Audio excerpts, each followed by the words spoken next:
कभी कभी त्याग और करुणा की शक्ति इतनी महान होती है कि वह तलवार और युद्ध से भी बड़ी विजय दिला देती है। आज की कहानी मस्तक विक्रय हमें यही सिखाती है कि सच्चा बल बाहरी शक्ति में नहीं, बल्कि आंतरिक त्याग और विवेक में छुपा होता है।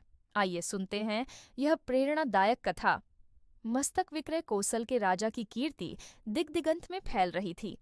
वे दीनों के रक्षक और निराधारों के आधार थे। जब काशीपति ने उनकी ख्याति सुनी तो जल भुनकर राख हो गए। उन्होंने विशाल सेना लेकर कोसल पर चढ़ाई की। युद्ध में कोसल नरेश हार गए और उन्हें वन में भागना पड़ा। नगर में किसी ने भी काशी राजा का स्वागत नहीं किया। कोसल नरेश की पराजय से वहां की प्रजा दिन रात रोने लगी।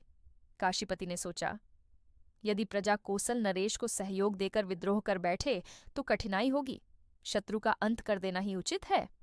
उन्होंने घोषणा करवाई, जो कोई कोसलपति को खोज कर लाएगा उसे 1100 सोने की मोहरें दी जाएंगी। यह सुनकर नगर के लोग मौन हो गए। किसी ने इस विश्वासघात का साहस नहीं किया। इसी बीच कोसल नरेश फटे पुराने वस्त्रों में जंगलों में भटक रहे थे।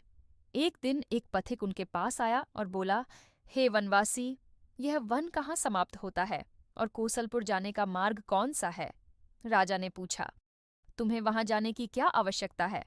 पथिक ने उत्तर दिया, मैं व्यापारी हूं, मेरी नौका डूब गई है, अब द्वार द्वार भिक्षा मांगता फिरता हूं। सुना था कि कोसल के राजा बड़े दानी हैं, इसलिए उन्हीं के द्वार जा रहा हूं। राजा ने क्षण भर सोचा और कहा, आओ, मैं तुम्हें वहां तक पहुंचा देता हूं। तुम दूर से आए हो और अधिक कष्ट न उठाओ। कुछ समय बाद काशी नरेश की सभा में एक जटाधारी व्यक्ति आया। काशीपति ने पूछा, कहो, क्यों आए हो? जटाधारी ने उत्तर दिया, मैं कोसल राज हूं।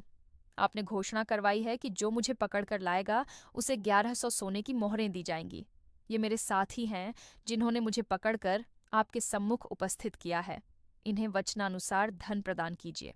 सभा में सन्नाटा छा गया। द्वारपाल की आंखों में आंसू आ गए। काशीपति सारी बात सुनकर स्तब्ध रह गए। कोसल नरेश त्याग, धैर्य और परोपकार में लीन थे।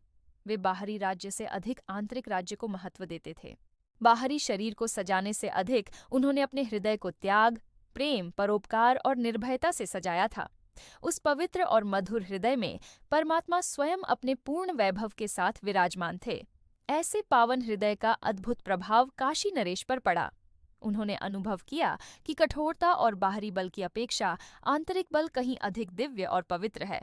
गदगद होकर उन्होंने कहा, अब मैं बाहरी राज्य नहीं जीतूंगा। महाराज, मुझे अहंकार और वासना ने अंधा कर दिया था।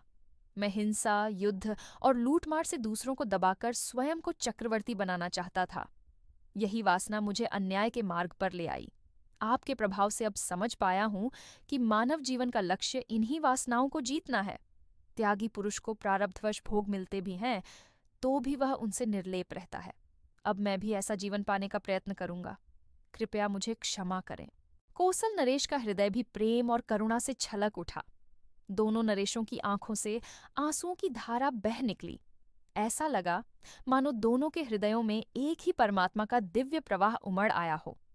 धन्य क्षण, धन्य घड़ियां। काशी नरेश ने कोसल नरेश का हाथ पकड़कर उन्हें सिंहासन पर बैठाया और उनके मस्तक पर मुकुट पहना दिया। सभा में सब ओर से स्वर उठे, धन्य, धन्य। वास्तव में कोसल नरेश में कितना त्याग, कितना धैर्य, कितनी निर्भयता और परहित परायणता, विवेक और वैराग्य का कितना अद्भुत समन्वय। राज वैभव होते हुए भी आध्यात्मिक आचरण में कितनी दृढ़ता। धन्य, धन्य।